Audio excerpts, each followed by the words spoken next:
Սիրելի Աստծո ժողովուրդ, Աստված մեծ Աստված է։ Աստված հավիտենական Աստված է։ Եթե հավիտենությունը մի անվերջանալի գծի տեսքով պատկերենք, մենք այդ գծի վրա մի կետ ենք, բայց Աստված այդ հավիտենության սկիզբն է, Աստված մեր սկիզբն է, Աստված մեզանից առաջ եղածների սկիզբն է, եւ Աստված այդ հավիտենության վերջն է եւ մեր վերջն էլ է։ Ամեն բանի սկիզբը եւ վերջը Տերն է։ Ամեն։ Ինքը մեր առաջից գնացողն է, ինքը մեզ պատողն է, ինքը մեր հետևից եկողն է։ Հալելույա։ Ինքը մեր համար ամեն բան է։ Ու իրանից բացի ուրիշը չկա։ Իրա նման մեկը չկա, որ համեմատենք, որ իր այդ համեմատի, որ իր հետ կարողանանք որևէ եզր գտնել համեմատության։ Ու Տերն իր խոսքի մեջ ասում է, որ ես եմ ալֆան եւ օմեգան։ Առաջինը եւ վերջինը, սկիզբը ու վերջը։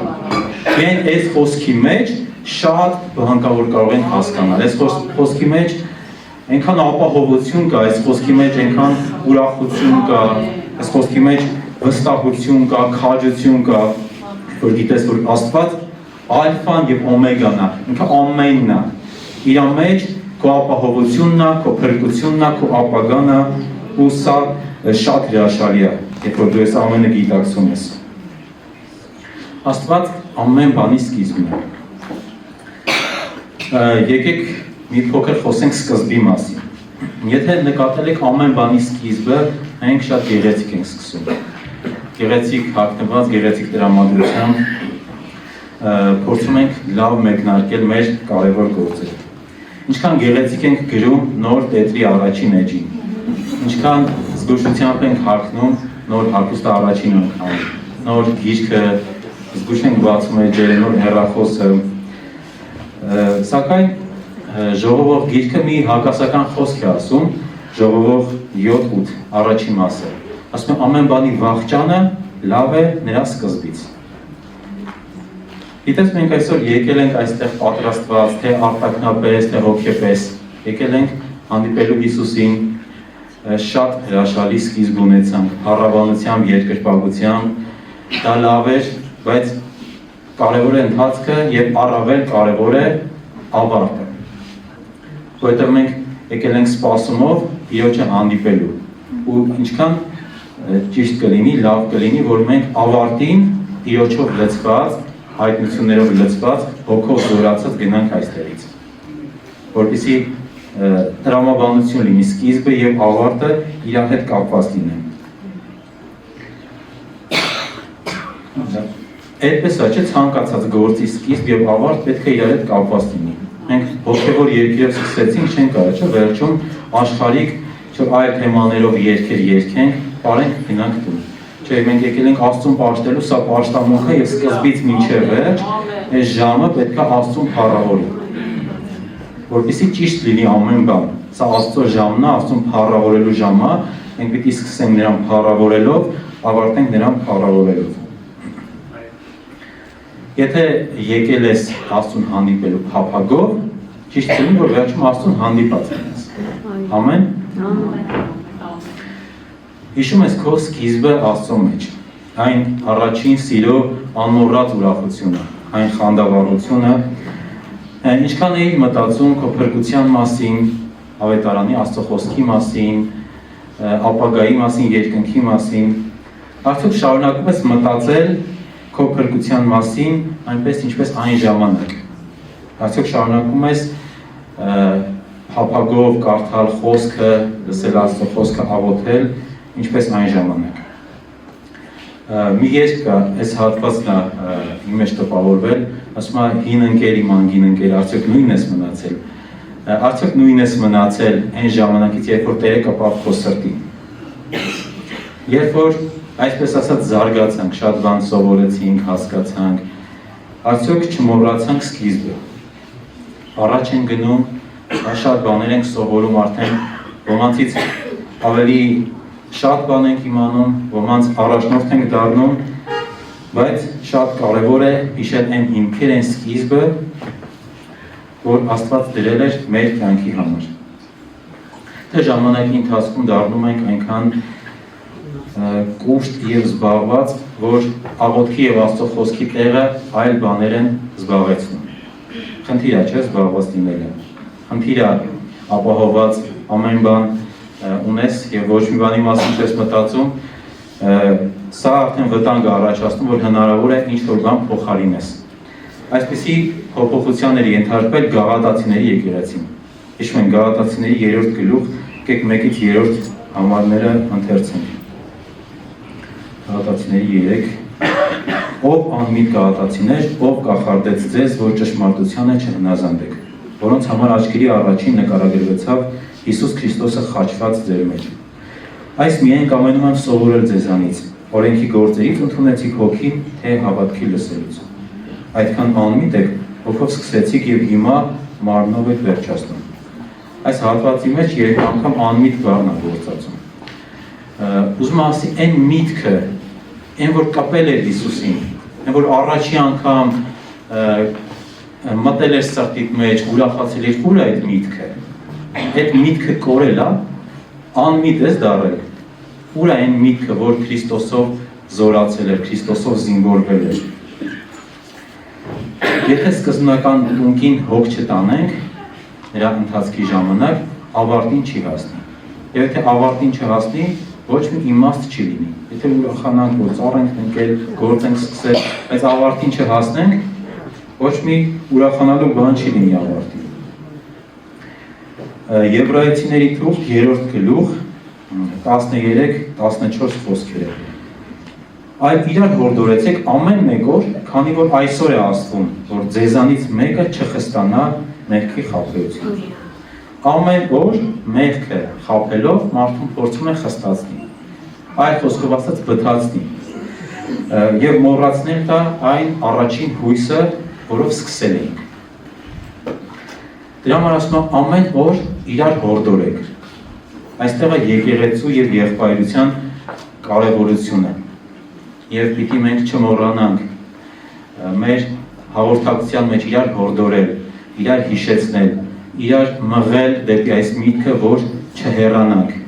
Քրիստոսից, չհեռանանք հիմքից, որովհետև շատ դժվար է եւ այս խնդիրը բոլորիս կարող է առնչվել, որ գնում ես ուղիղ, բայց շեղվելը, թեքվելը, թուլանալը հանկարծակի կարող է հասնել մարդու վրա։ Ովքեր առանց եկեղեցու փորձում են տեղացնել, իրենք արդեն շեղված են հենց այս խոսքից, որը կարդացի։ Հաջորդ համարը 14-ը, որովհետև մասնակից եղանք Քրիստոսին, եթե այն հաստատության սկիզբը մինչև վերջ ինք բռնենք։ Այս խոսքի վրա մի օրինակ եմ ուզում ասել, կներեք մի փոքր հասարակ,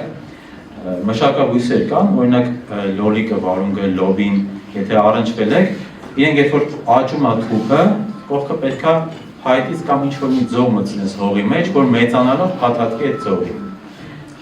Հակառակ դեպքում, երբ որ թփերն աճեն, խճճվում են իրար մեջ եւ մշակելն է դժվար եւ արևի լույս չի ընկնում եւ բնականաբար լավ բերք չի լինի։ Աստված ուզում է, որ մենք աճելով փաթաթվենք Քրիստոսին։ Եվ այդ հաստատությունը, այդ սյունը Քրիստոսն է։ Ամեն օր Աստված ուզում է, այսօր փաթաթվել ես Հիսուսին, այսօր հանդիպել ես իրան, այսօր երբ որ արթնացել ես այդ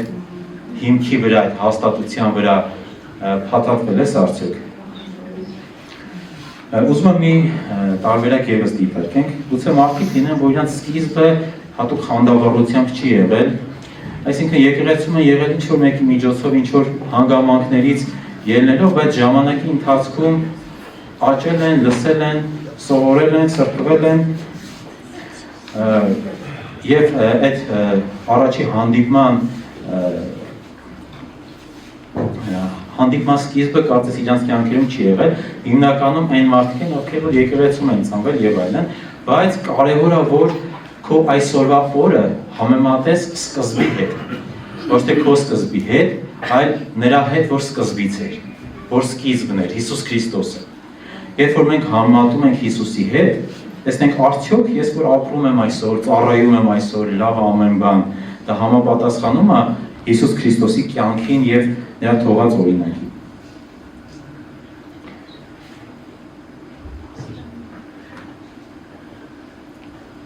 Գիտեք ինչ կլինի, որ ցավոք շատ եմ տեսել, երբ որ մարդկանց հարցնում ես որպիսություն, որպես ընկեր կամ ծառայող ու լսում ես հետևյալ պատասխանը, որ շատ լավ է, ամեն բան հրաշալի է ծառայությունները, բայց ես սրտերը քննող չեմ, բայց կողքից ամեն դեպքում տեսնում ես, որ այս մարդու կարծած լավը այնքան էլ չի համապատասխանում նրա վիճակին։ Այսինքն կան տարրական խնդիրներ, օրինակ սիրելու, ներելու, համբերելու եւ այլն, որ այս մարդը այդ բաների մեջ չկա, բայց իր կարծիքով ամեն բան հրաշալի է, ամեն բան լավ է։ Մենք պիտի համեմատվենք Հիսուսի հետ, համեմատվենք սկզբի հետ, որպեսզի չգնանք այլ ճանապարհով։ Եվ շատ ժամանակ մարդուն թվում է, որ իր ընթացքը ուղիղ է,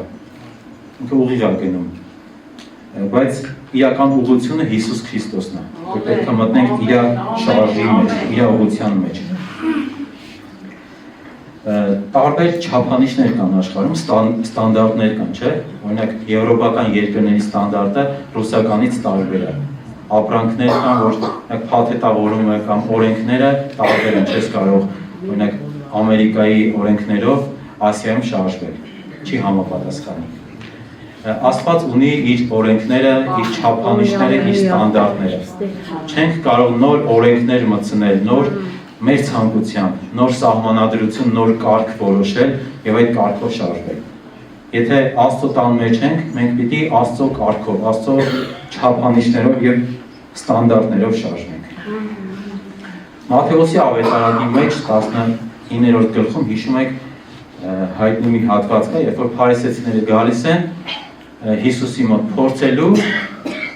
եւ իրեն ասում են արժանա որ մարդը իր կնոջը արձակի, արձակման թուղթ տա եւ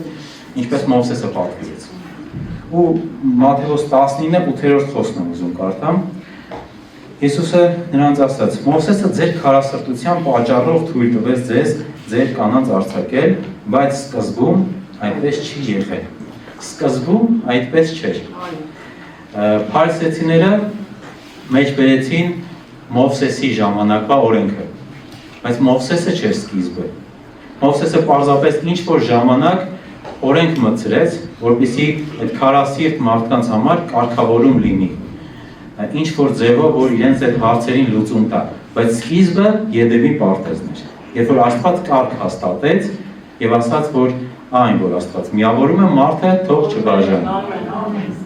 Ինչպես էր սկզբում։ Սկզբում այդպես չէր, երբ որ Աստված այդ կարգը հաստատեց։ Ինչքան լուրջ ենք սկզբից, ուխտ անելու ժամանակ, որոշում կայացնելու ժամանակ։ Լրջությամբ, այդ ուշադրությամբ չէ, խոստանում ենք, այո իհարկե, Տեր եմ, հնազանդ եմ, եւ ասում է ժամանակը անտարբերություն, արհամարանք, մոռացություն, նոր սահմաններ ու նոր սահմանադրություն։ Բայց սկզբից այդպես չէր։ Սկզբից, երբ որ ապաշխարեցինք, երբ որ դեռ կներեք էլի ես բառը, երբ որ դեռ չենք զարգացել, այն ժամանակ այսպես չէր։ Աստվածաշնչում տեսնում ենք, որ Աստված իր ծառաների միջոցով, ծառաների հետ խոսելիս շատ ժամանակ ասում է ես քո հայրերի Աստվածն եմ, Աբրահամի, Իսահակի Աստվածն եմ։ Աստված հղում անելով հայրերին կարծես ուզում է սկիզբը հիշեցնի։ Սկզբում, երբ որ հայրերը հավատարիմ էին, հիշիր, այդ նույն կարգով գնա, այն նույն ձևով գնա։ Այն ինչ որ սկզբում էր, որ քո հայրերը հավատարիմ էին, երբ որ կարգը հաստատվեց եւ այդ կարգը շատ լավ էր։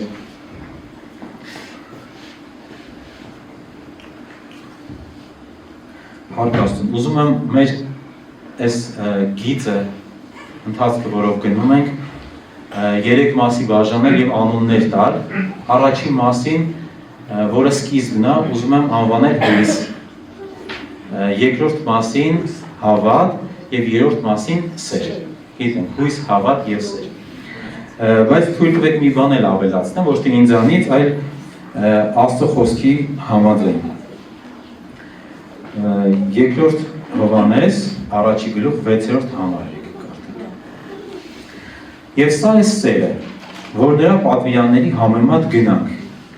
Եվ սա է պատվիրանը, որ ինչպես լսեցինք սկզբից, այնպես գնանք։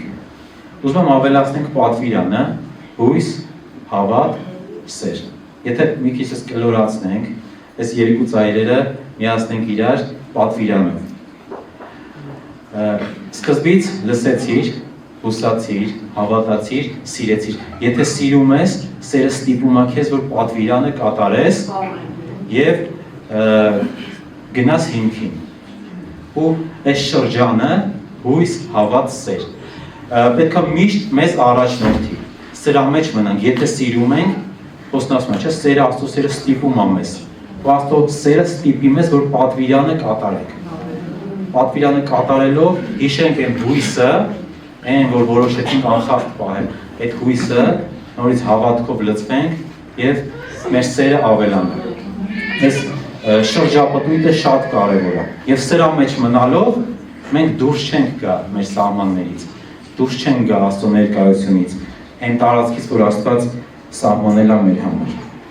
Իսկ օրենքի համար Աստված ասում է, որ օրենքը սուրբ է, արդար է ու բարի է, պատվիրանը սուրբ է ու կարևոր է, որ սիրենք պատվիրանը, այն պատվիրանը, որ դուրս է եկել Աստծո բերանից։ Սիրելի Աստծո ժողովուրդ, քո բաժինը Աստված է։ Ամեն։ Բայց խնդրեմ երգչախումբը դարձանալու։ Մեր բաժինը Աստված է։ Գիտեք, մենք շատ ժամանակ ասում ենք ընտանիքը կարևոր է, չէ՞։ Մենք կողակիցն է իմ հետ միշտ լինելու, կողակիցն է իմ բաժինը, ամուսնացա վերջ, կամ որդիներն են մեր բաժինը, երեխեքն են մեր բաժինը, միշտ մեր շարունակող երեխեքն են, կամ կարիերան, ձեռքբերումները, հարթը ինչ-որ բաներ, այս ունեցանք, էսի իմն է, չէ, բայց ոչ մեկ էլ քոնը չի։ Եթե դու հավիտենական իակ ես, մենք հավիտենական իակ ենք, եթե նայում ենք այդ հավիտենության մեջ, քո բաժինը Աստված է։ Ամեն։ Ու իմացի, որ դու Աստծուց բացի չունես ուրիշ բաժին,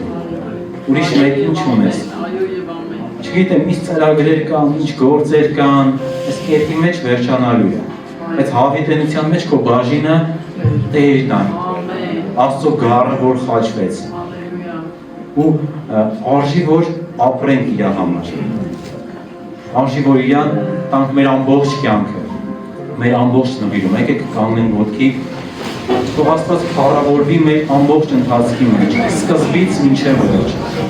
Եվ թող մեր սկիզբը հաստատուն սկիզբ լինի, թող մեր ընթացքը օրհնյալ լինի, եւ ավարտը ուրախությամբ լինի, Աստծուն հաճելի լինի։